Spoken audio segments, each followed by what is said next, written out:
hello. Once again, this is Ted Hicks from Late Night Parents. Ways to follow the show, latenightparents.com, where you can go to the site, our one-stop shop, where you can find the latest blogs, Twitter and Facebook feeds, and guess what? We finally got a YouTube feed up there for our computer users. We still haven't figured out a way to get the widget working for the mobile users. So the site, again, is latenightparents.com, or those of you that are lazy, lnp.tv will get you there. A lot of great traffic going on the site. I'm telling you right now, we have just eclipsed 64,000 unique visitors per month, and we're closing in on 500,000 page views for the month. The site is coming along, really happy about it, but not here to grandstand or self-promote. I'll leave that to others. But special guest in tonight, my buddy from a very long time, brother from another mother, Marc Lewis, who's been on the podcast on many occasions to talk NBA, NFL. We even talked a little MLB.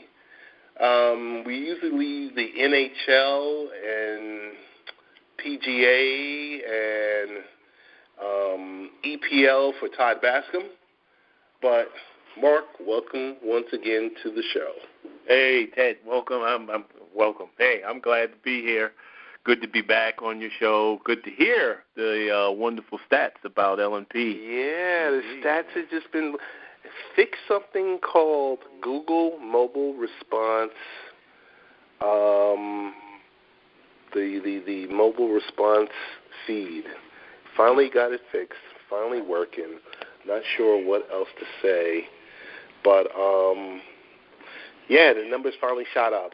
It's like you're chasing that carrot, Marky G.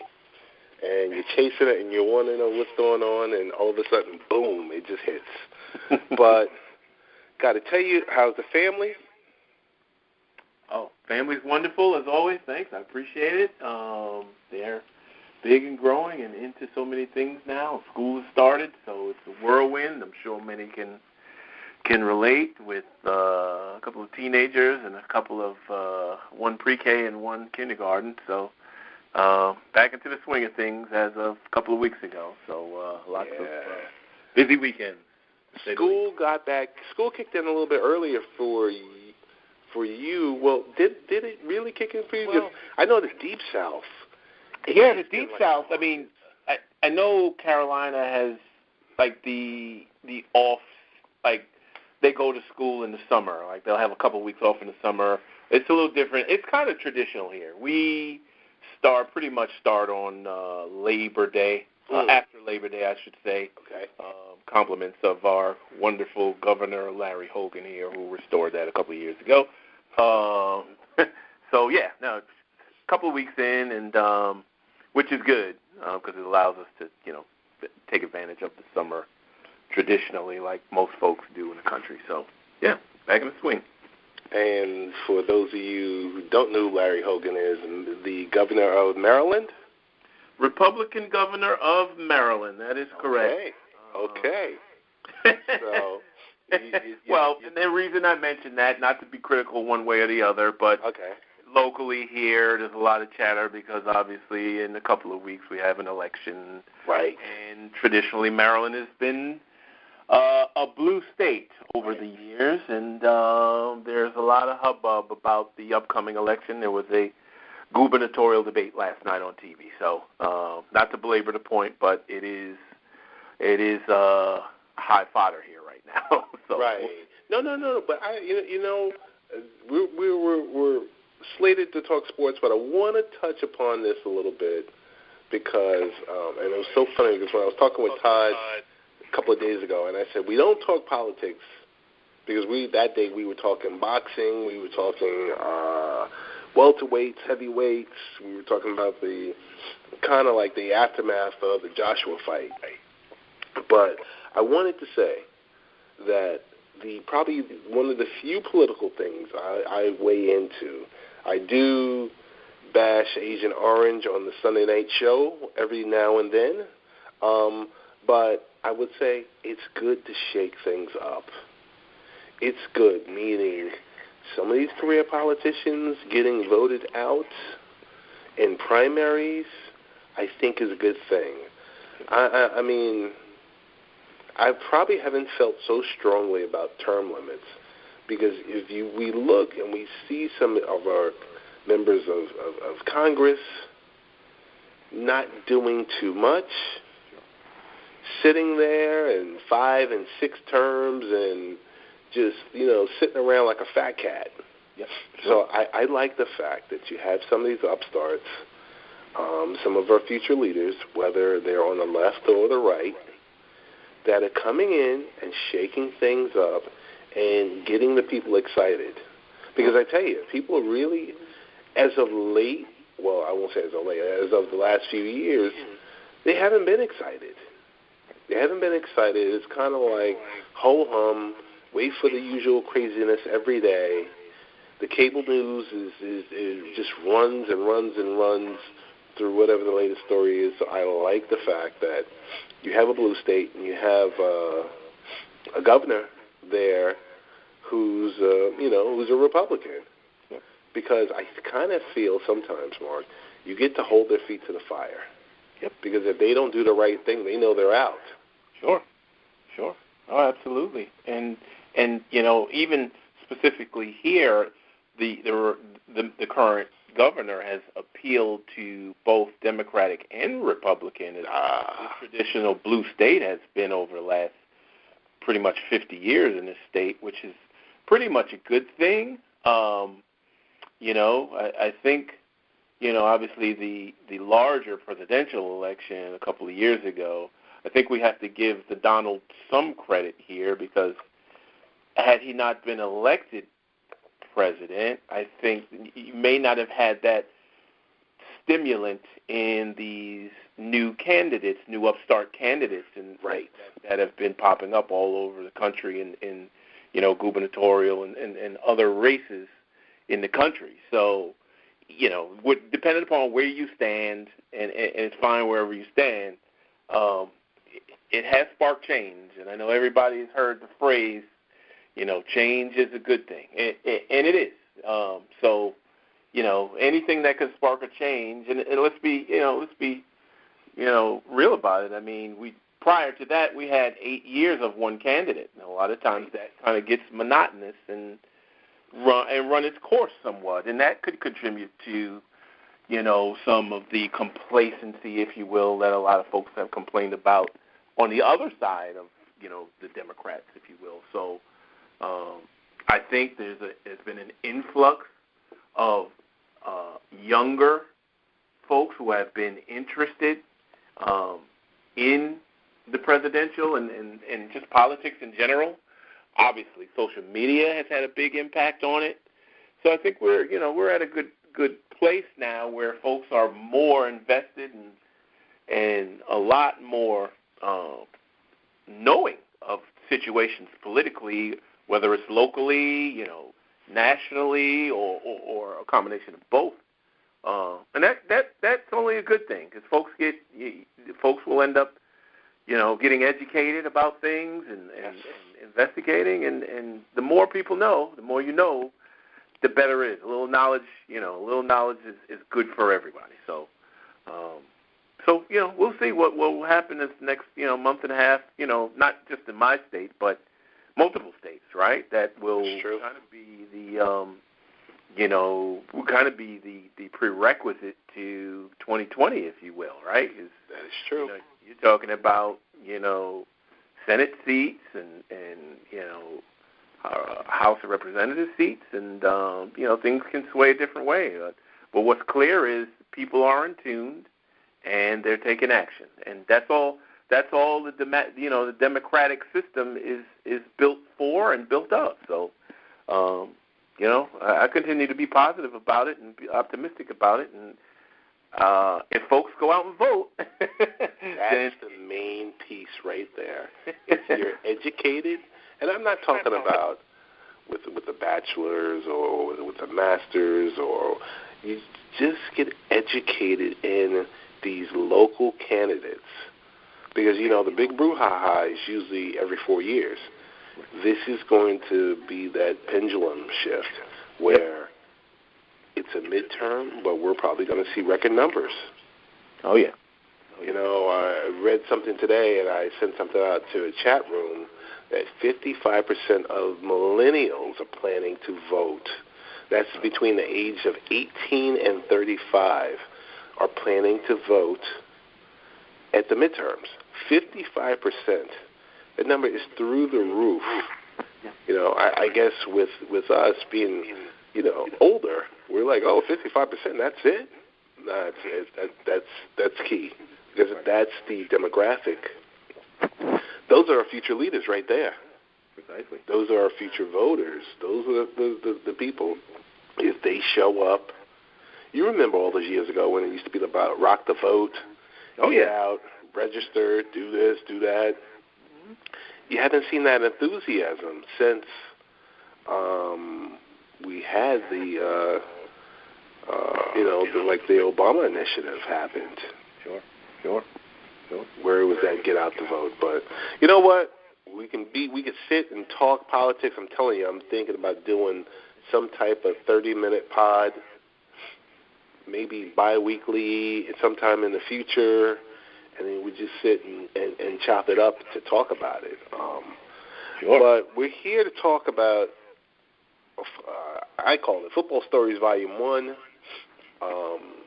side discussions that I have with people that are similar to me, that are, I like to say, super fans. We enjoy the sport. We go to see the sport. Not just our home teams will be around and you know, just enjoying sports as a whole. Got a bunch of questions for you. This show is not about me, it's about you. So, and to highlight some of the great things and great conversations we've had over the years, primarily about football, we'll bounce around. Before we get into anything, I'm just going to say, could I have your take on Jason Witten on Monday Night Football saying roughing the passer is he compared it to left-wing politics? Well, I did. I actually didn't watch the game the other night, but, you know, obviously, you know, things happen instantaneously with social media. And so I woke up the next day and it was a firestorm, you know, this morning about Jason Witten. Well, let me just say, first of all, I mean, kudos to Jason Witten for landing a position. It seems like, you know, down in Jerry World, they have a fast track from the football field straight to the broadcast booth, right? It's so many Cowboys on television, right? I think that's another reason to kind of have ire for that team, because it seems like every channel you turn to that has a football game on, there's a Cowboy game on. Now, I'm not saying I'm a Cowboy fan or anti-Cowboy fan, but they're prevalent, all ex-Cowboys, right? But I think the one thing you noticed, right, like from the first Monday Night Football game that was aired, you know, 3 weeks ago, he's not. To quote, I forget who actually made the quote, but he's not. I think it was Kevin Hart. He's not ready. He's not ready. And you could hear the nervousness in his voice. Yeah, he was stuttering every other paragraph that he commented on the game. I mean, clearly, the spotlight is shining bright and hot on him, and he was feeling it, and he's been feeling it ever since, right? So, my current opinion of him, I hope he succeeds. But you know what it sounded like? It sounded like the producers came to him before the game and said, "Hey, Jason, just talk like, you know, just locker room talk. Just if you're with your guys and you're you know, just relax, take it easy, say the first thing that comes to mind. You're the analyst. As long as you don't, you know, use any four-letter words that we have to bleep out. We've got the 5-second delay, but just relax. Just go in there and speak your mind. And unfortunately for the viewers, I think that's what he did. He was speaking like he had, total confidence that, no one was watching the game. And, he injected politics. And, I know we're at the time, we're in an era now where, folks are visibly speaking out, protesting, showing their, feelings toward a certain opinion, and that's fine. But I think it's more nervousness than anything. I'm not gonna, beat Jason Witten up after the third game. I mean, most of the time, right? These color analysts have, 5-10 years in the bank of either being on like secondary, tertiary shows and giving opinions. They literally rushed this guy from the field to the booth, and so rushed him. I think we got Jerry. We got Jerry to thank for that, because I'm sure he had a hand in that, pulling some strings. So, Mark, it was a bum's rush. It really was. I mean, I was talking with a couple of folks today about it, and I'm surprised at ESPN as well, because their Monday Night Football, the quality of not only their feature programs, specifically Monday Night Football, over the years has been, all their analysts have been pretty good. I mean, the choice of each one. I mean, you're talking about like the Paul Maguires, even the Joe Theismanns, obviously Madden for 1 or 2 years, and lately Gruden, of course. He was the latest one. I mean, everyone has been pretty solid, but has been around the booth prior to coming onto Monday Night Football. Right. It seems like, maybe it's the leadership, the new leadership that's in play over there, and they're looking for a younger appeal. This is my take on it, this is a piecemeal job until the big guy says he wants the job. And when I say the big guy, I mean Peyton Manning. So until he comes around, we'll have to deal with Jason Witten and his political faux pas. Fodder. and Booger McFarland too, who's I watch the platform of morning shows, and he's pretty good. He's been on SEC Network for a few years, obviously, right. And he's pretty good too. But together right now, it's just a little awkward right now. I think we're used to a standard that ESPN has had over the last 10, 15 years of quality analysts, and Booger's pretty good, but Jason's bringing him down with his newness right now. So hopefully he'll iron it out. The political missteps. I think he's probably heard from the brass by now. I'm sure. Just to dovetail on a couple of things that you mentioned. My first question when Witten was chosen, I was like 2 words: Louis Riddick. Louis Riddick runs circles around anyone there, but I think they wanted Louis for the plethora of shows. Oh yeah. So he can do like a car wash. Right. Sure. It won't be the Louis Riddick hour, but he pops up on various shows. And he's such a knowledgeable and professional, and he translates well on all of those shows, because of his knowledge and the way he does things. And I can't fault ESPN for not placing him in the booth. I mean, they could have had a million other people, but you just wonder, where is Riddick more valuable? Is he more valuable being on NFL Live and then popping up on Sports Center and showing up on Scott Van Pelt's show, or in the premier seat for ESPN being at Monday Night Football? I think I remember. I don't know. Probably about 5-6 years ago when he started at ESPN. I could actually see the progression in the quality of his TV appearances from when he started to. Not saying he was at a Jason Witten level at all. I'm not saying that at all. He was nowhere near that level. But obviously, being in the front office, in various NFL teams' brass, he knows how to articulate, and he knows how to talk, and he knows how to explain situations and things like that. So he translated well. I think he gets a kick out of doing that car wash and being a jack of all trades. I think he enjoys it. And if he I'm not a fly on the wall, but I think if I was, I think he would say he enjoys it, because you could actually see the enjoyment, on his face when he reports. You got to love what you're doing. It shows that he does, which is only a good thing for ESPN, because if you take him away, right? Now, who else have you got? Right? I mean, right. So I'm happy with him in that role, because he's the best.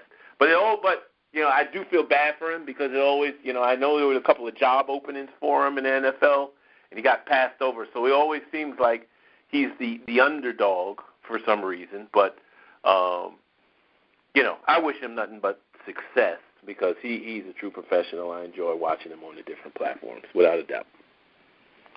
Booger and the Boogermobile, is that a farce?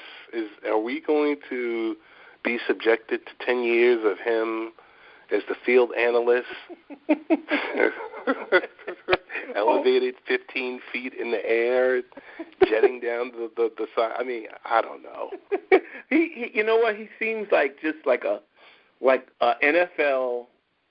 I won't even say NFL. I mean, he's played in NFL, but because I'm used to seeing him longer on like SEC and the ESPN college football platform of shows, and he's been on, obviously, Golic and Wingo and Mike and Mike, the defunct Mike and Mike, over the years, where he's kind of, cut his teeth over the last year and a half. I feel like he's the NFL version of Charles Barkley, Lite on the NBA TNT. Okay.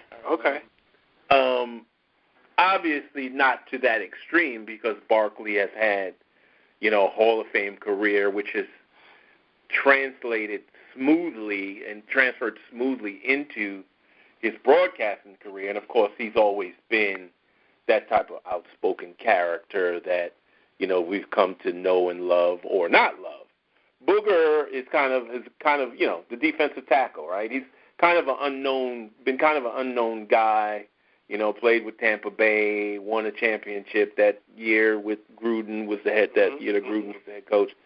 And he's kind of been a relative unknown until the last 5-6 years on ESPN. So from that perspective, he has, ways to go to get to Barkley level. But he kind of comic reliefy, straight to the point, knows the inner workings of things. I don't see he would be more appreciated on that sideline if there was a better person in that booth. Sorry, Jason Witten, but if there was a better person in that booth, I mean, I don't know if you noticed it. I mean, there's like seconds on these Monday Night Football broadcasts of just silence, like radio silence. That's got to be the most awkward thing in the booth, where he's probably looking at Tessitore and they're looking back at each other like, can you please? You go. No, you. You go. and you got Booger doing 50% of the talking. Right, and he's with no shortage of verbiage coming out of his mouth, but I'm sure, crap. Right. He's only there to fill certain space, certain airspace. He's not there to talk the whole platform. So he'll get better when whomever that commentator is in the booth, that color guy in the booth.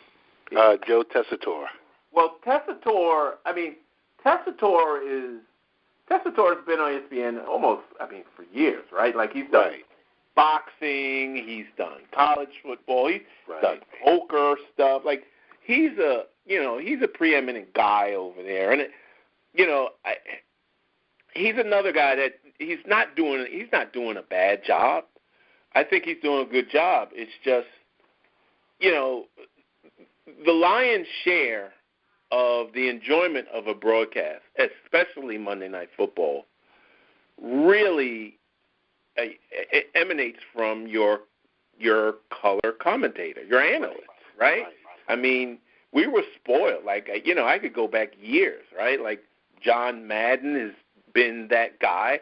Gruden has been that guy. I mean, I even enjoyed Monday Night Football with Dennis Miller and Tony Kornheiser. But they kept you entertained, right? They're there to entertain as well as analyze, if they've played the game. And we don't have that with Witten yet, much less,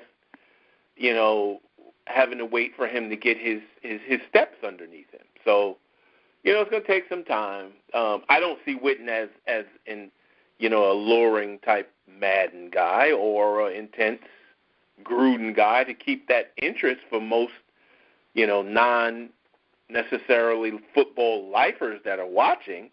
So that's the drawback. So he's going to have to do some work. But here's the thing: if Peyton steps in there, everybody, Peyton's got a reputation for making everybody better, and I think he comes in and he knows. I mean, we've seen by his various media and commercial appearances, he knows how to work the camera and work the booth. So I'm hoping ESPN is holding out for that, and I'm hoping. I hate to say this about Peyton Manning. I hope he does join the ranks of ESPN. Never been a big Peyton Manning fan, but he's perfect for that role. So last question on this specific topic. Yep. If Peyton was to join, would you keep Witten in the booth, or he gets the boot? I think... And push him in the studio? He's better suited. I think he needs to hone his skills in the studio. I think Peyton. I don't think Peyton would be. I don't think he would be. He would object to Witten being in the booth with him. But I think Peyton Manning is such a professional, such an analyst, and such, a person of detail that he would be able to do the job even if he stepped in today, right? He would be able to carry a broadcast with his analysis and his detail and, just his demeanor and his awareness, right? Like, because he's been a master of that on the field. I think back to, NFL Countdown with those guys. I mean, like 30 guys on that show, right? So he could be one of them, and he could hone his skills, maybe do, a couple of games, maybe, cut his teeth on some college football, and then, get back up, back to the pro games, maybe in a couple of years, or look elsewhere. But yeah, I mean, it's an option for them to go to a three-guy booth if Peyton Manning decides to come along, but I don't think it's necessary. I'm going to give you a not-so-bold prediction, and then we're going to move to the next topic. I'm going to say Peyton Manning and probably my favorite analyst/host who does so many different topics, Mike Tirico. You pair them up for Sunday Night Football.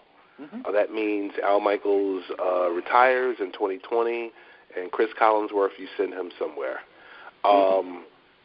That's must-see TV. Oh, yeah. Agreed. Tirico's he's so smooth and just, he's another guy that you just, if you, know anything or are interested, that guy is just so easy and I look forward to listening, to watching him and listening to his broadcast. Yes. Yes. That would be that's probably the best matchup. That would surpass any. That's must-see TV. Oh, yeah. I agree. 100%. Hey, so question I got to ask you, because I know you enjoy NFL. I mean, there's sometimes we're a little close for the NFL for, the antics and, the rule changes and just them just being extra, wanting to, run the sports 24-hour cycle, 12 months a year. But during the football season, are you a Sunday ticket or Red Zone subscriber?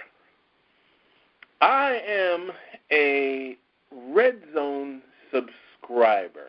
I've been a Red Zone subscriber probably for a big part of the last 7 years.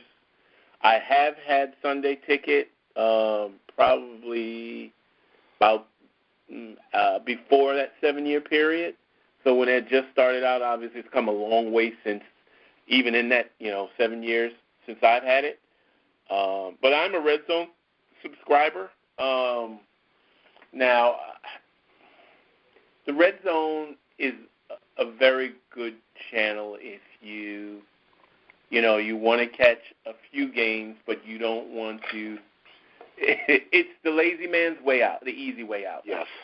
Without, you don't have to raise the remote to do anything. You can go get a 6-pack, put 3 beers on one side, put 3 on the other if you're so inclined, and just sit at the Red Zone channel and veg out for the next 8 hours, I guess, if you will, from 6 hours, 1 to 7, right, 1 to 7:30 around that time, and just let the TV do the work for you.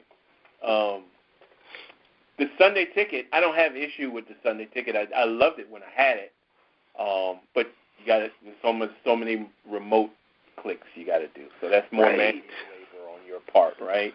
And then you got to remember what channel you want to go to and what team you want to see. Obviously, you can program your remote for all of this stuff, but it's just more manual labor, right? So, and it's not like we're flying to Mars in a rocket kind of manual labor or moving switches or anything.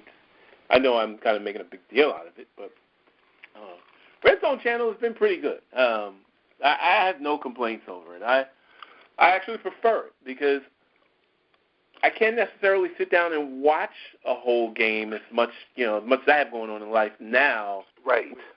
With Sunday Ticket, which airs all of the games in their entirety, right? So, the microwave kind of society that we live in, the Red Zone channel is probably the best option for me because it gets me to what I want to see. I want to see scores, when I want to see the scores, when they're in the Red Zone.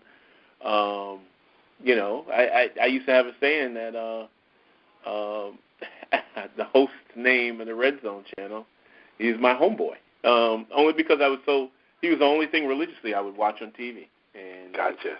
It was good for him to, man the controls and have me see all the games when teams scored. So, Red Zone channel is it for me. That's the winner in my house. I'm not sure if you get Andrew Siciliano or Chris Hansen. I'm not sure which one, but that's a good point. See, you jogged my memory. Yeah, I get Chris Hansen. So I think Siciliano may be one of the other subscribers. So without necessarily naming my subscriber, I get Chris Hansen. And if you get him, then you have the same subscriber that I have. You're listening to Late Night Parents. We're talking with Marc Lewis. We're talking about NFL, what everyone else wants to talk about. As I mentioned before, you can go to latenightparents.com to find this podcast. Question, since I'm going to say, if you hypothetically lived in the DMV area, Ravens or Skins, is it like I don't know. I mean, is it demographics? Is it a certain age, or what's your take on the DMV area? Do they lean more Skins, or do they lean more Ravens, or is it like straight down the middle? So I do. So for the folks listening, I am a native New Yorker, but I've been living in the D.C. They've adopted the acronym DMV, right? I'm sure folks have heard it before, but it's not the Department of Motor Vehicles here. D.C., Maryland, and Virginia area, kind of a not state, but tri-regional 3-district area. So I live about 10 miles outside of D.C., 35 miles south of Baltimore.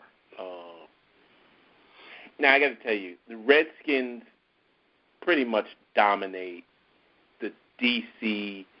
area and maybe a 20 to 25-mile radius from D.C. Central, D.C. proper.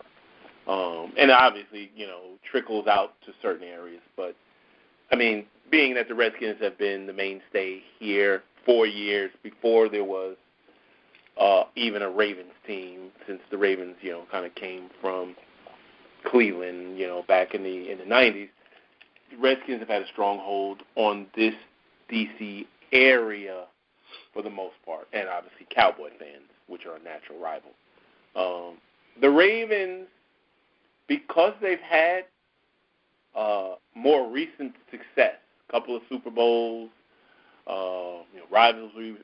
instant rivalry with the Steelers here, which, by the way, I mean, Pittsburgh Steelers fans are everywhere. The Ravens have made inroads in Maryland.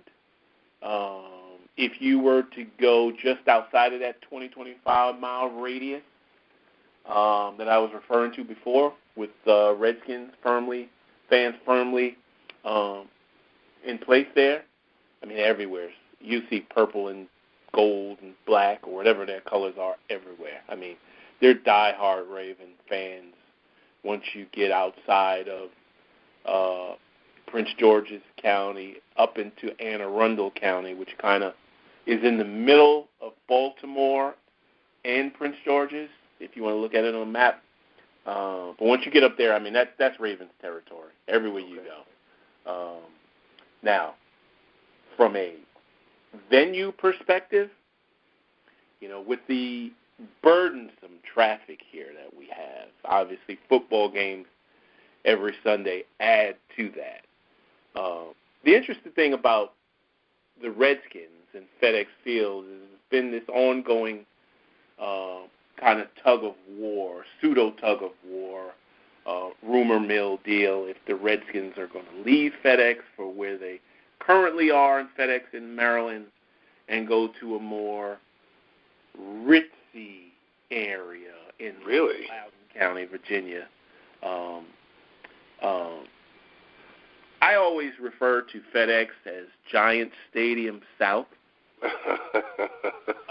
And the reason I say that is because Redskin fans, obviously, I feel for them, but at the same time, I don't have any pity for them because everybody starts off, fresh to 0-0, and they got a 93,000-seat stadium with that they've filled up, traditionally over the years. Well, this year they haven't sold out. This year, I mean, there's season tickets galore up for grabs, and if I go to a game, it'll be a Redskins game just because I want to see my native Giants, whip up on the Skins. And I haven't gone to the Ravens games as much. I have been to a couple over the years. Obviously, you know what you're getting when you go to a Ravens game.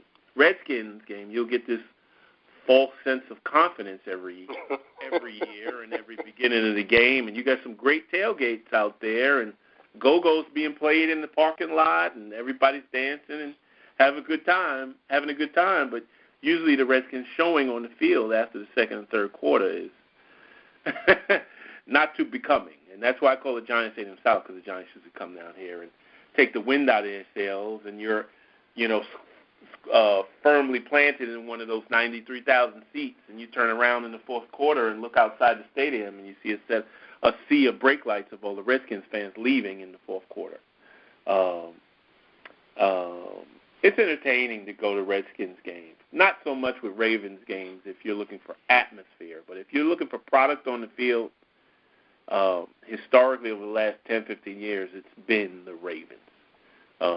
But, we'll see what the Redskins do. I mean, the owner kind of has a decision to make in the next couple of years of whether he wants to stay, and I think that has early this year, they showed the Redskins Stadium. I know they showed it on the local channels here. I'm sure they showed it on national level. I mean, you could see the whole upper deck. Was up for grabs. All of the seats were empty. Wow. And that's traditionally not Redskins life. You never see that. Oh, yeah. And 93,000 was standing. Still, those seats are usually filled up, especially with the early games, with the positive weather. It's 80 degrees out, 70 degrees outside. It's usually filled to the gills, but not this season. So I think it's starting to set in a little bit now for Redskins fans that they're not that great, and they haven't been over the last few years.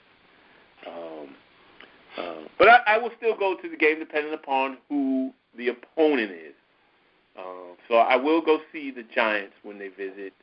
I believe the NFC East plays the AFC South this year, so I'm interested. Well, at one point I was interested in seeing the Houston team. Right. They're, and I'll probably talk about that a little bit later, but they haven't shown me anything worth watching yet. So we'll see.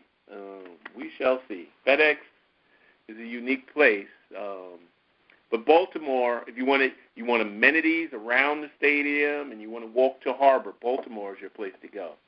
FedEx, not so much. You're driving in, you're driving out. Not too many things going on around the stadium as far as, bars and restaurants. There's some in the area, but it's not like a kind of an inundated feel with, bars surrounding it and stuff you can go watch if you want to watch the other games. And a good thing about FedEx is they have a level with TVs showing other games. And most of those Redskins fans that have already realized that their team were going to lose usually end up sitting on that level and watching other teams. Right. Okay. They have big leather chairs that you can kind of camp out in and, indulge in your adult beverages and watch other teams' games. And maybe that's why the seats are so empty, because folks have already rushed that level, during the game. But the FedEx is about 10 miles from here, so it's an easy get for me. Again, 35 miles to the Baltimore, sports complex area where the Ravens and the Orioles are right next door.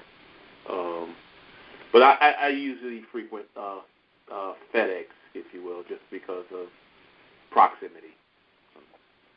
Want to get your take on this topic. I'm going to say NFL on Fox. It's a great package. The Sunday package is great. But now they have Thursday night football package for the next 5 years. So that's, $5 or $6 billion that Fox kicked out to the NFL. Okay, so they're partners. They're partners in crime. The scheduling is supposedly much better. It's on the level of Sunday night football type schedule of games.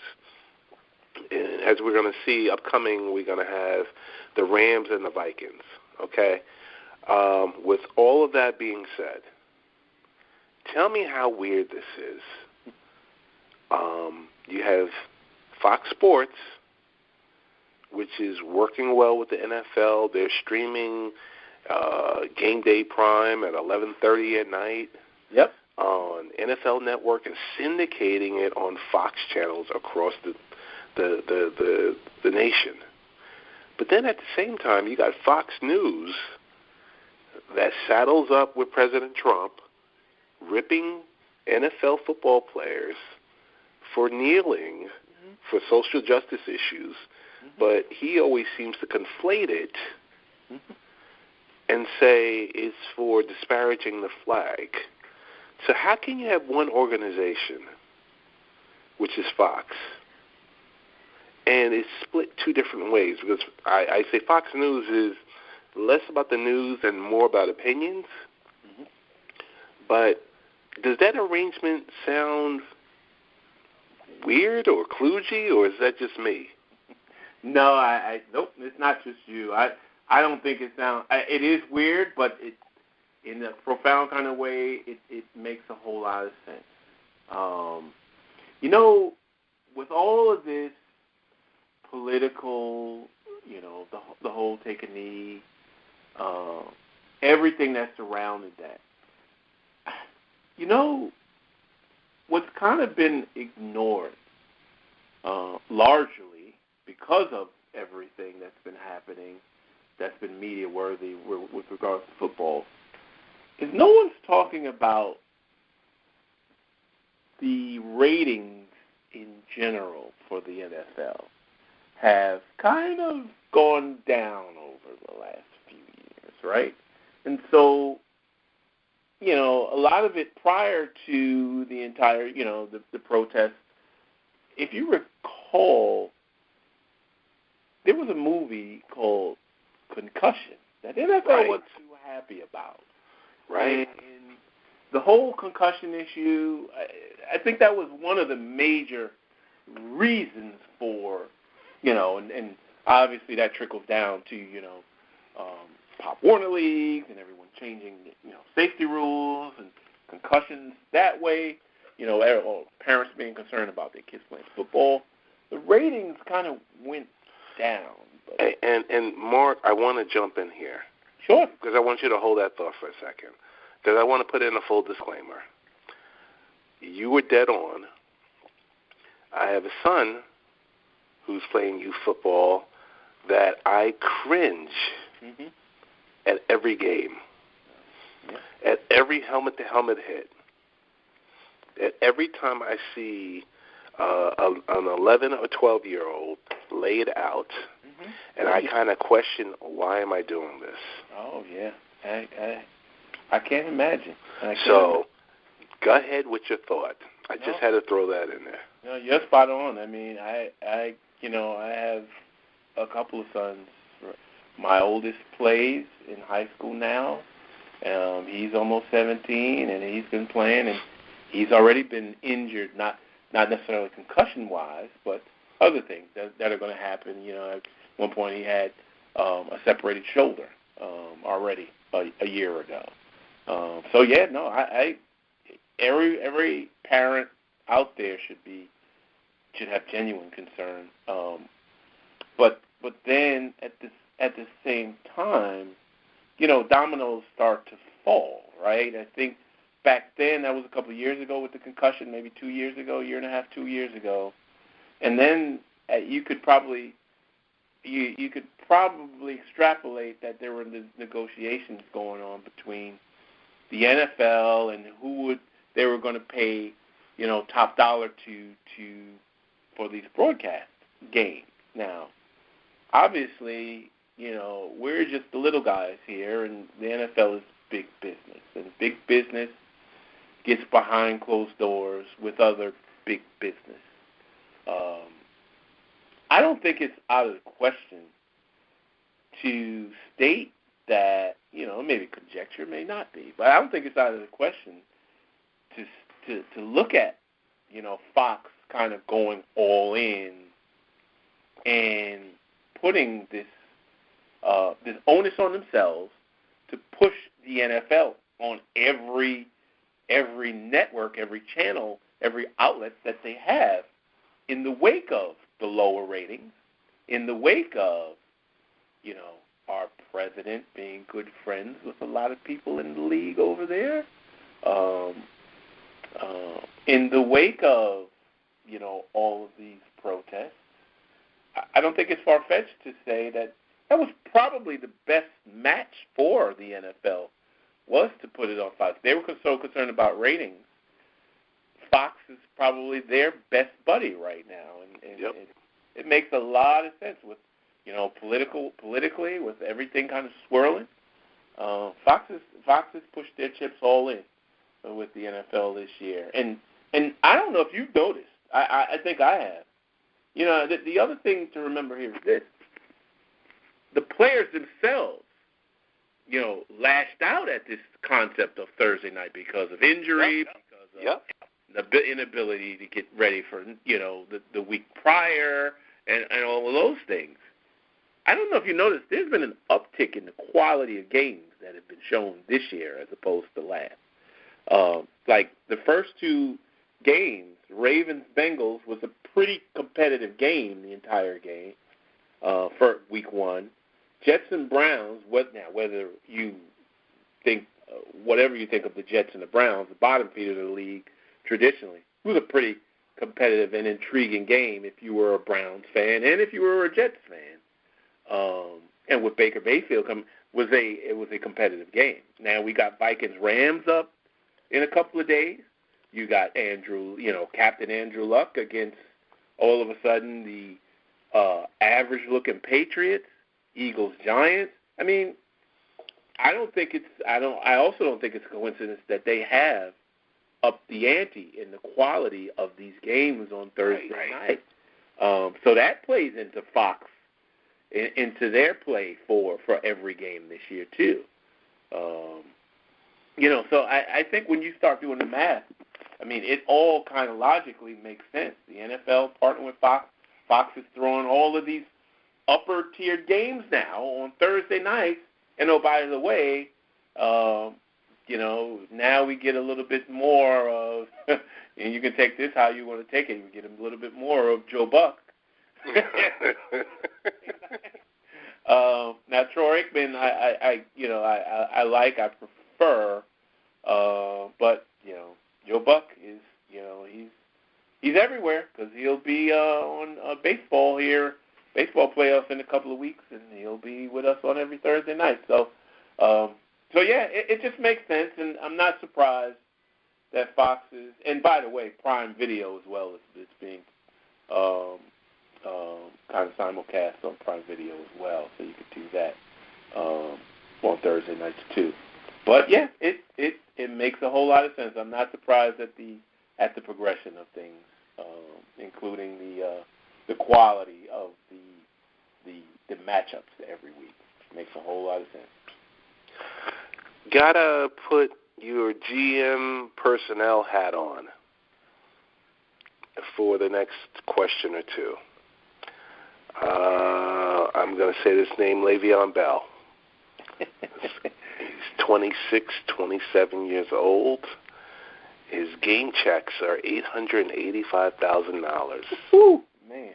Ooh. Wow. Mark, how much money? I think he has to report for the last 7 weeks. If not, then the Steelers can slap the franchise tag on him again. Wow. But if you're losing almost $1 million per game, how much does he have to make in his next contract to kind of break even? Well, he is, 27 years old? Right. He's a young guy, and, he's in his prime, obviously, based on on the field. When he's out there, he's, top 3 in the league, running backs, right? But he's not out there. Now, God bless him. He made $12 million last year. I hope for his sake that he's kind of thrown most of that in the bank. Apparently he has, because he's not rushing back anytime soon. Right. And he got he's got a little one, that he's got to care for too, that he's had about, he should be a year. And we constantly see him on Instagram partying in Miami. Yeah, kudos to him. If he's doing it that way, I hope he's doing it on somebody else's dime, and he doesn't drain the millions that he's amassed the last 4 or 5 years. 5 years he's been in the league prior to this. I was looking at his first deal. He made $4 million for 4 years, basically a little under $1 million a year, and then hit with the new contract $12 million for last year, but none of the $14.5 million that he's supposed to get this year. I don't know. I think the Steelers are dug in, and if I'm if I'm a GM and I'm, but they've already kind of waved the right flag and has been listening to teams. I don't know how much of a ploy it is from the Steelers brass. I got to tell you something. It seems his holdout has caused ripple effects through what Pittsburgh traditionally is every year, or at least on offense. It seems like it's moved, by osmosis, and something's gotten to Antonio Brown because he's not performing. The killer bees are not so killer anymore. If I'm Leveon Bell, he's holding fast, and he wants to be paid. I don't know how much more you can pay a running back because we've seen over the last 10 years the role of the running back has been significantly decreased, and the shelf life definitely has decreased. Right. I mean, we're not doing, I formation solely for 40 carries a game anymore with any running back, right? I think Adrian Peterson is the last of that bunch, and he was happy to get a job down here in Washington. But, I know Le'Veon Bell is tremendous talent. If I'm a GM, I'm looking to get maybe, hopefully, second, third rounder, and I don't want to have to franchise him again because he's already demonstrated he doesn't want to play for me. Right. And we've already kind of thrown our new pick out there as running back, and he's performed adequately. He's not Le'Veon Bell, but obviously John Connor is no slouch. Yeah, Connor, he's a very good back, very good. Now, just not Le'Veon. That's the key. That he's not Le'Veon. Maybe he can blossom into something close to him, but But if I'm the Steelers GM, I got a lot more problems to worry about. I got to worry about not giving up 30 points a game like I've been doing, and I don't know if Le'Veon will cure that ailment right now. Right. I think I could get maybe a couple second, third rounders for him, especially with the money that I'm already kind of paying him. I think Pittsburgh's doing a good job here, and they're holding fast, and they're holding the line, and not giving in to his demands. I'm sure he would be happier with Bell back in the fold, but I don't know if that can be repaired at this point. It's coming on week 4 now. Yeah. And Pittsburgh is what 1-1-1. Is that their record? 1-1-1. 1-1-1. Yeah, sounds like either a hockey or a soccer record. But I don't see Le'Veon back, and I certainly, if I was in that role, there's reports that the Jets reached out to him. There's probably been more teams that we haven't heard about that have been in contact with Pittsburgh. Right now, the problem team's going to have is signing him to the money that he wants if they do. That's the piece. I'm hearing Jets, Bucs, Colts, but signing him, you give up a second round, or you give up the third round you got from the Saints for Teddy Bridgewater, if you're the Jets GM, then how much are you going to sign him for? Because you got to cover that. Well, it won't be $14 million. It'll be, let's say, if it's like $11 million. Yes. And then how much is it going to cost? And at that point, he's 28. At that point, how many years do you give him? At that high usage rate. A high usage rate, and he's one of the few running backs now in the league that's proficient in run game and the pass game. But at the same time, 30-31, that drop off is significant from a guy at his position. So I think GMs are looking at it like, wow, I only got 2-3 years left. Yep. With this guy, am I going to pay him upwards of $15 million? And I get it. I get, Le'Veon's stance on it. He wants to make as much as he can for the time he's in the league. He's probably looking at it the same way, just from a different angle. He feels underappreciated.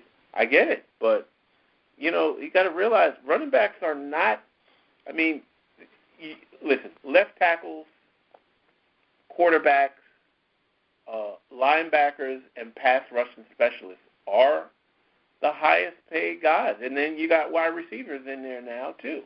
Those are the guys. Running backs, I mean, the pendulum is not shifted that way anymore. We're not talking about, Barry Sanders, Emmitt Smith all in the league at the same time. It's right. not happening. You could have, Tom, and that's a lot of that's due to, the advent of, the development of the passing game. And you can put Tom Brady's name at that list because he can do things with, 4 also-ran, no-name guys, slot receivers here, there, and you could, drop back, 2-second drop back and throw little dink and dunks, move down the field, and put any running back in there to get 1 yard to run in. So, I mean, I feel bad for Leveon, but at the same time, who's going to pay that guy $15 million a year? I certainly don't want to albatross my team for a running back. It's unfortunate, but we'll see where he lands. I mean, I'm a Jets fan, so I would be happy with him. The question I've been waiting to ask you. Can Jon Gruden and the Raiders look any worse? I mean, I'll say the name Khalil Mack, and then follow up with the question, why is Gruden making comments about needing a pass rusher? Like, what are we missing here? Jon Gruden, it's almost like it's, I grew up on superheroes, DC, Marvel comics, and, it's almost like watching, the Raiders are 0-3, right? They don't even have a win in that division out there, right? You got the Raiders, the Chargers, the Broncos, and the Chiefs, and they don't have a win yet. It's almost like Bizarro world. Like, it seems like Gruden is still in the booth, but just on the field at Oakland Alameda Coliseum. He's making the same comments that he would as if he was still broadcasting Monday Night Football, especially when it comes to, the side comments about we need a pass rusher. Well, guess what? You had one. You had the best one in the league, pretty much. And, I don't know. Gruden, he coached the Super Bowl, with the Bucs. He was on the verge of the Super Bowl before the referees did him in with the tuck rule.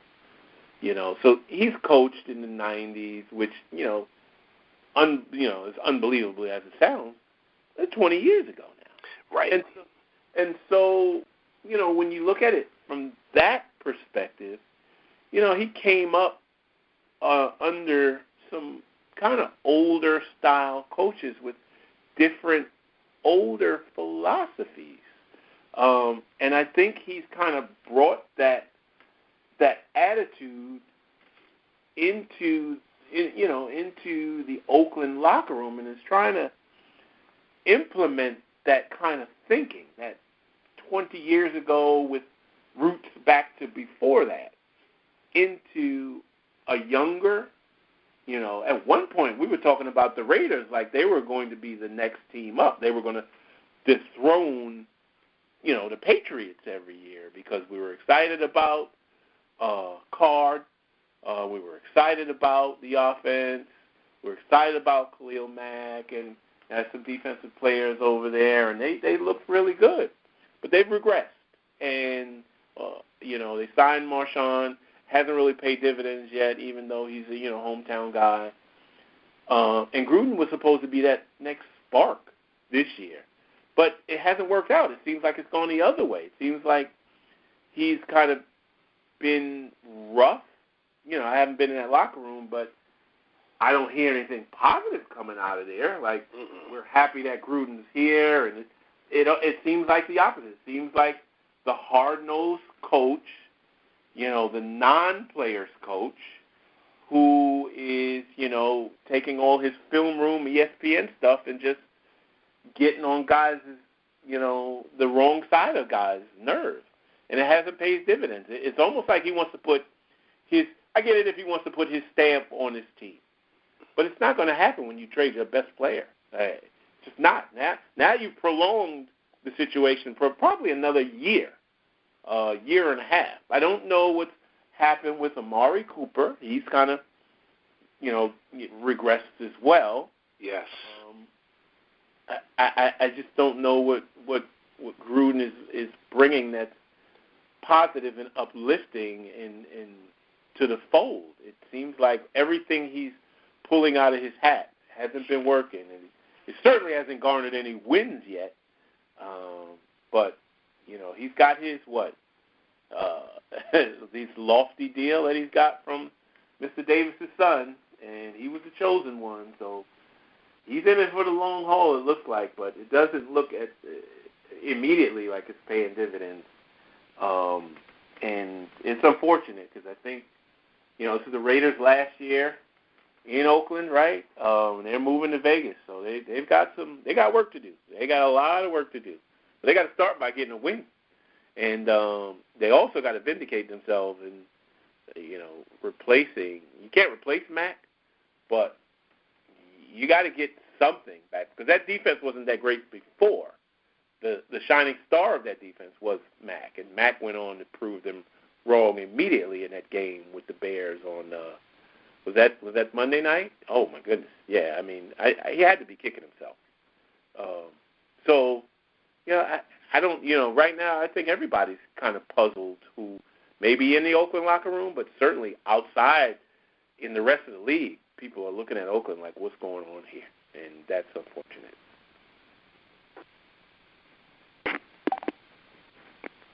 I knew without doubt, that the Rams were going to, and I said it, I expect the Rams to put a 50 burger on them. And they were 17 points short. And if you look at the league, right, we've got younger coaches. You got a young guy out there with the Rams. Not necessarily a young guy in Philadelphia, but he's not, a Tom Landry, Chuck Noll type, archetype that's been in there for years. The league is getting younger in terms of philosophy, in terms of, people at the helm, whether it's head coaches, whether it's GMs, the John Lynches of the world, San Francisco, and the Gruden, maybe the Gruden mantra, the philosophy, maybe that's getting kind of old and running its course and hasn't translated well in that locker room. It's the only thing I can think of. Folks players in that are not in that locker room aren't responding to what's going on, and they're puzzled by the moves. And so it's created a situation where they need some wins, quickly.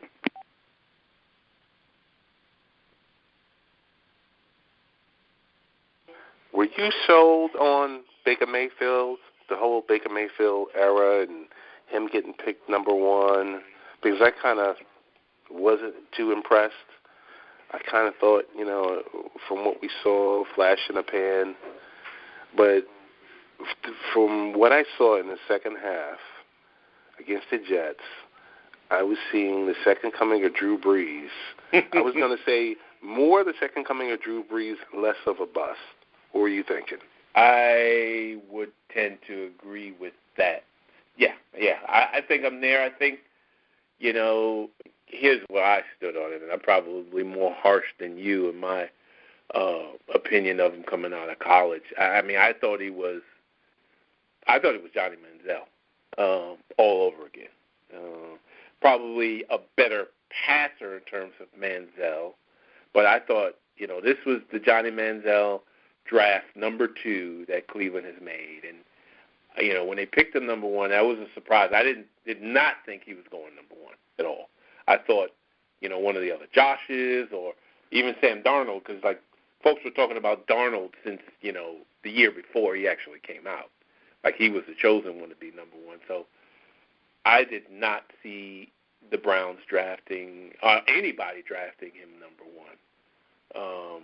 But I tell you what, watching that Jets-Browns game the other night, last Thursday, the one thing you noticed is that he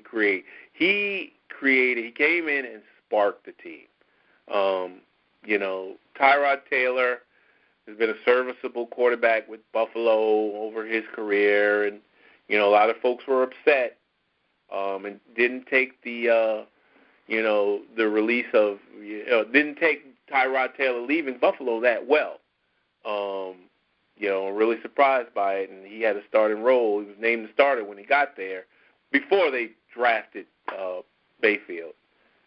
But what you did notice, Baker was quicker in releasing the ball than Tyrod was in the game. Tyrod took a couple of sacks, got banged up, hit his head on the turf. But if you look during the game and if you watched it after, Mayfield came in, couple 3-step drops, 5-step drops, and he was releasing the ball. And his accuracy was there. He was getting the ball down the field, and he had better arm strength than his balls were zipping in there than Taylor did. So it was a perfect situation for Mayfield to come in and spark the team. That automatically gave them momentum. Now it didn't hurt that the Jets didn't do anything in the second half, but I think that had something to do with the momentum that Baker came in with. And I see him now differently. That's the first time I really watched him in a game since Oklahoma. Since he was in Oklahoma his last year there. He was more freewheeling and running out of the pocket in Oklahoma than he was the other night. And now he looks to be a number one guy, especially with the team that drafted him. He looks good. He looks the part. I am thinking, he may not be as prolific as Drew Brees, obviously. I don't think.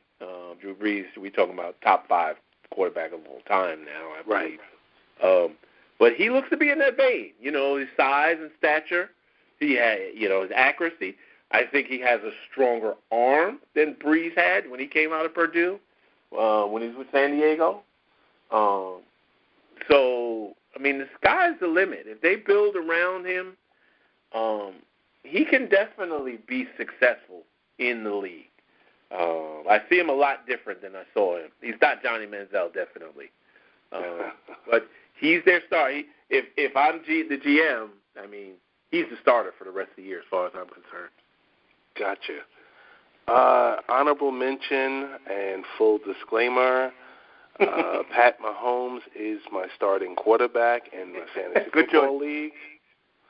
So I'll pat myself on the back. Thank you very much. Good pat. So you still have your GM hat on. How do you offer Josh Gordon a contract? Incentive, 2 words, incentive laden. This, I don't know what happened at this video shoot or whatever he did, that toed the line, that made Hugh Jackson and the Cleveland brass, make the decision they made. It's kind of sad because, Cleveland Browns on Hard Knocks this year, and you got an inside look at, how Hugh Jackson coached, and there were some interactions between him and Josh Gordon, which almost made you develop some sympathy for Gordon, depending upon where you stand with, his transgressions over the last few years. The guy's a talented guy. He had a monster year. I think it was like 89 catches and led the league in yards. What was that? It seems like it was 10 years ago, but it was more like it was like 5. Right, 5 years ago. So he's tall, he's athletic, he's talented, but the guy's got, some discipline issues off the field. I tell you what, the Patriots have traditionally been, that last bastion of reclamation for players like this, right? And most of the time they have either succeeded in helping keeping that player, walk that straight line with, I guess the rigor that they have in Belichick's house over there. But I didn't see anybody else trying to sign him.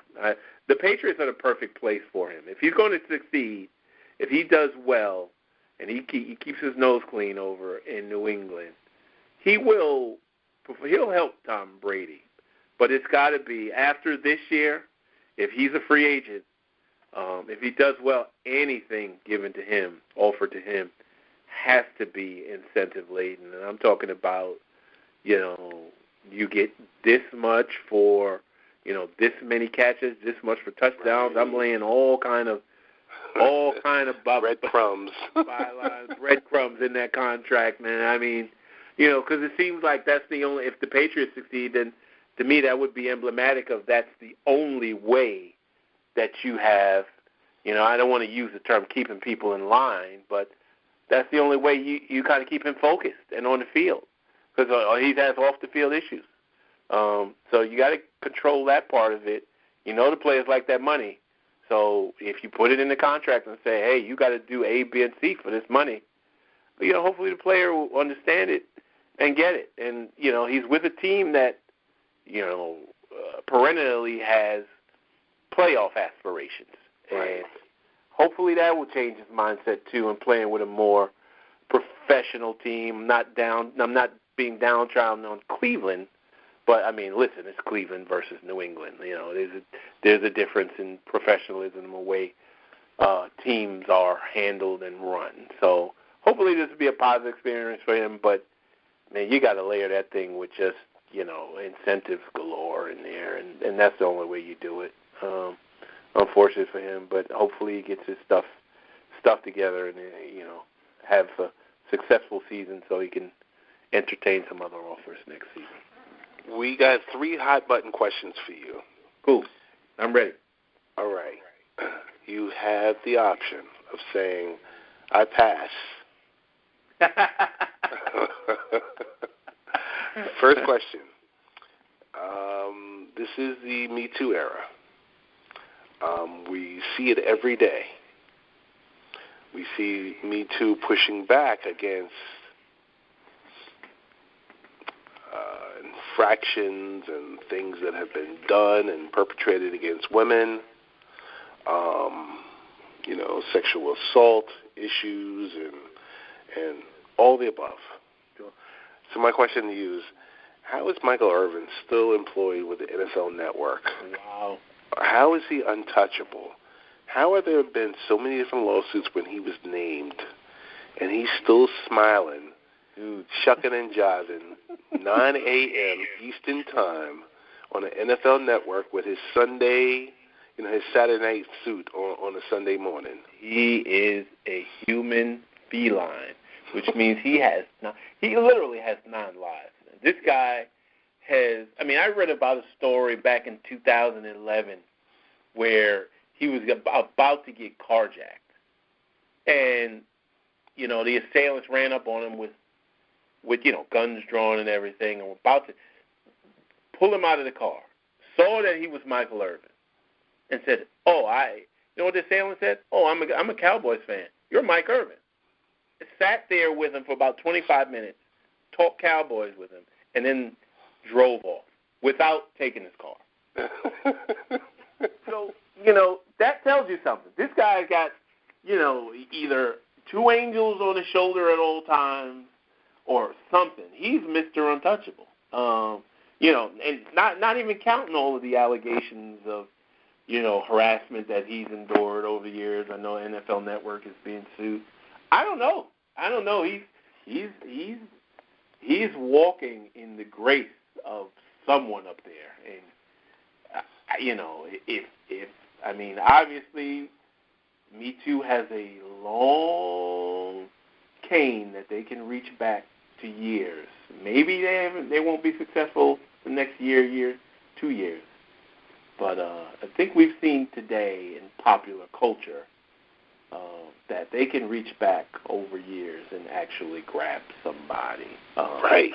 So we'll see. He's not out of the woods yet, but he certainly has Teflon, elbow grease, all of that sticking to him right now, and feathers, whatever. And he's managed to get out scot-free. With the tightest form-fitting suits on Sunday morning. It looked like the buttons are about to pop. And some of the most insane color schemes and colorways. But he makes it work, man, and nobody else can do that. But probably him and his NFL network counterpart, Prime Time over there. Right. Yeah. So here's the question I got to ask, just to ask, because you ask it every week. How is Colin Kaepernick not on any NFL roster? How is he not considered? All the above. I think it's more now a rhetorical question. It is. It is. And it's not necessarily collusion. It's just, a universal fear from the owners. I mean, listen, you can sit down and do the math. If you were to count 30 or 32, however many teams are in the league. I get it mixed up with Major League Baseball, but right. Go count all the backups in the league. You mean to tell me Colin Kaepernick is not better than most, if not all of them? Yes, Go count the starters in the league. Take stock of all of the starters in the league. He's better than a few of them. Now, he's not better than all of the starters, but he's better than most all the backups and maybe a few starters. I don't know. I think it's fear. I think it's almost to the point now where with the recent Nike contract that's been revealed and this movement, Kaepernick doesn't necessarily need the NFL, and his movement is almost a thing of it in itself. It makes the owners. I mean, we have owners that are just fearful of that whole movement, and they don't want the headache, and they don't want to be the outcast in signing him, and then end up being the black sheep of the owners. Right. Ownership stick together, just like players stick together. The owners stick together. While they probably didn't collude, they emulate each other, and if one doesn't move, the other one won't. Especially with things that is, the movement of this magnitude, where it's actually real, tangible, and it means something to so many other people. They don't want any part of it. Next to last question. Who's your pick for most underwhelming team so far? We're 3 weeks in. This is a tough one. This is a tough one because, it's almost like I said earlier, a bizarro world. The NFL has started out in such a weird way this year. Teams that you thought were going to do well are doing well, aren't doing well. Teams that aren't doing well, that weren't supposed to do well, are. We've had, Fitztragic is turning into Fitzmagic, and, things like that. I think I got a 3-way tie. We definitely touched on him earlier. The Oakland Raiders. I mean, from head coach all the way down. Trading of Khalil Mack. I mean, I didn't see them starting out winless in their first 3 games. I thought that Gruden acquisition was going to be a spark where they were going to jump out the gate and establish themselves. That hasn't happened. Another 0-3 team that we expected a lot out of, the Houston Texans. Everybody's excited about the Watt-Clowney combination. Starting out healthy. The return of the rookie sensation Deshaun Watson back with DeAndre Hopkins. We thought we were going to see great things from them early. It hasn't materialized. And I'm sure they're equally as surprised, if not more, to be sitting on the bottom of the AFC South. Not necessarily a juggernaut of a division, but, yeah, that's the second team. And my third team, not an 0-3 team, but the New York Giants.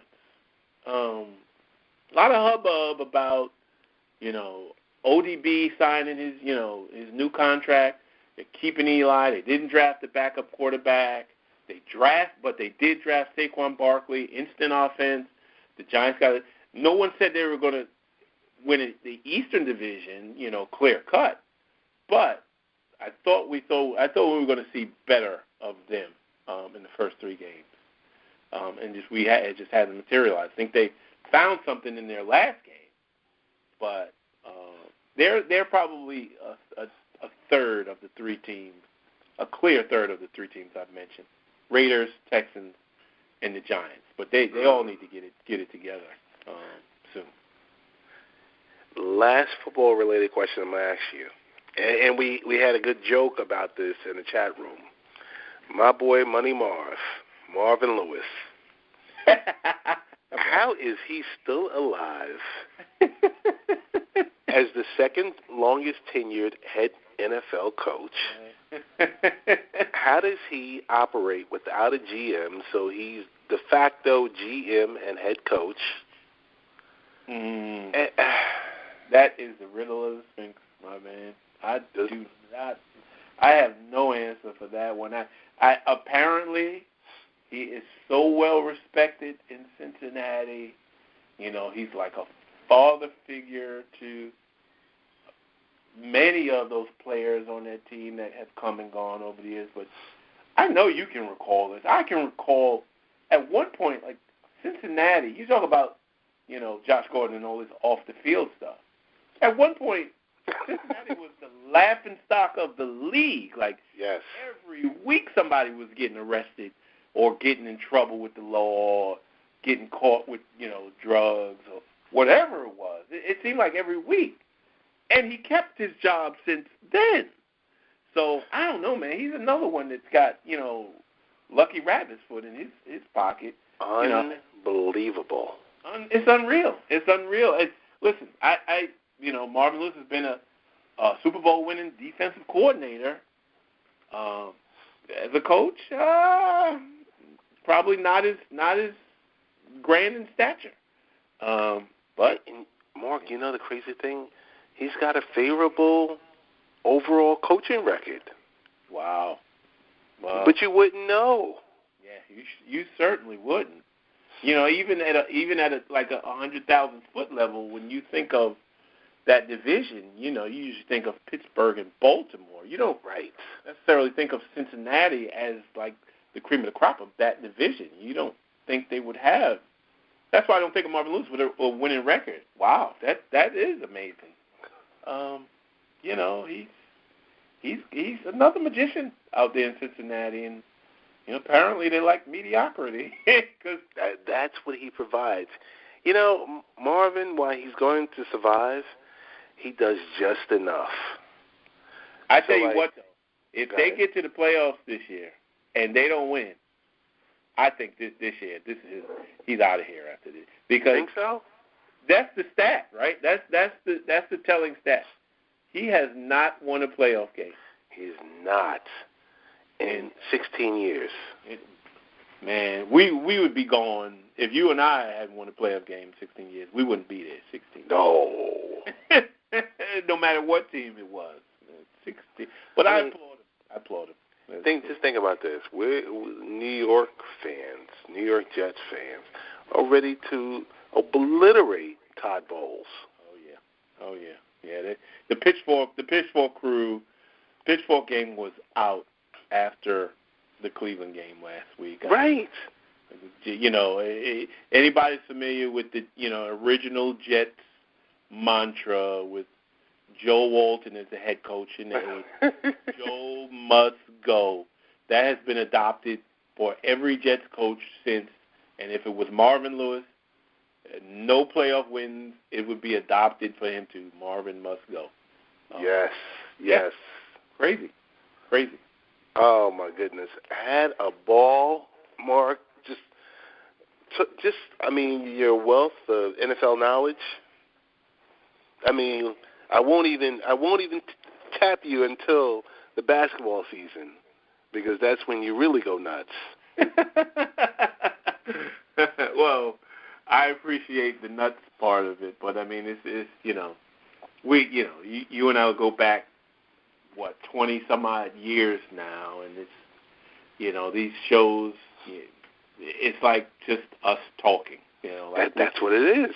On the street corner, on the stoop, and in a gym, on a football field, just talking about what we see. And we've played in, we've seen them, we've watched for years, and it's natural. So, yeah, I enjoy it. I enjoy it as much. I appreciate coming on the show every time and talking. I probably talk a little bit too much. Nah. I think this format is better because it's on Sundays, you're up against tight corners. Sure. Mm-hmm. Mm-hmm. And you got the next person ready to do their show in the studio, and they just sitting there like a rabid pit bull dogs. Standing there, just like, geez. So it's like a lot of times I favor a podcast. Yeah. This podcast is just like whatever. You can sit here, you can sneeze, you can fart, you can do whatever, and it's just like laugh, joke, and you just keep it moving. You just keep it moving. And it's just like, this is the I would say, for me, the preferred format. Yeah. It's just the other format just allows me more flexibility to move in certain ways, in certain spaces. Yeah. You know, that's the thing. But I prefer this, where you could just sit and talk, and I tell you, that's what I do. I'm speaking with Jesse James Kowalski tomorrow. Oh, okay. Cool. MMA fighter. Yeah. Cool. We agreed to sit down. He was supposed to fight October 2nd. I was going to head out to Mohegan Sun to go see him. Okay. But he had recently got injured when he was sparring, and he won't be able to participate in the Bellator.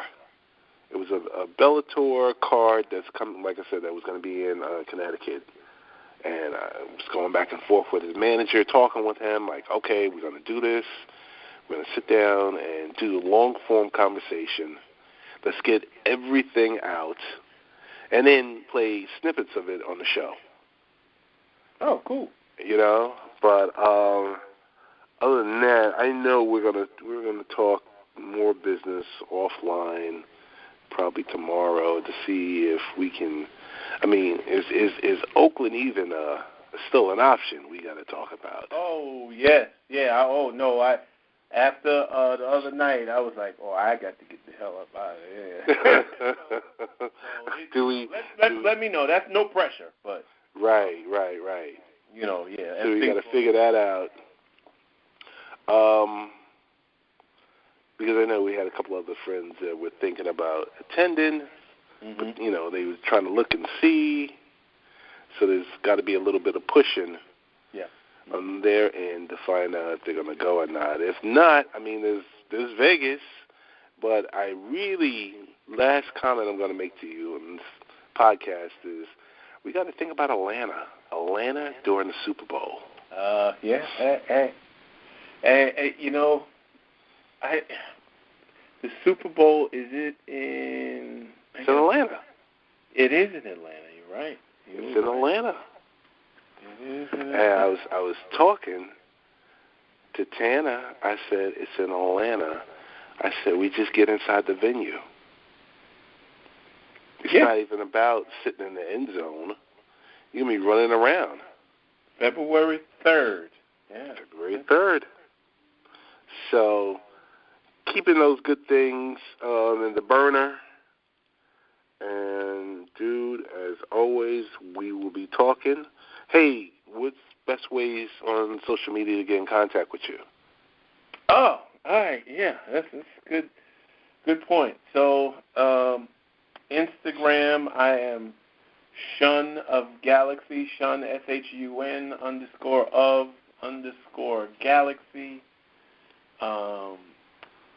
Twitter, I am The Galaxy 718, DAGALAXY 718, and Facebook, I'm just Marc A. Lewis.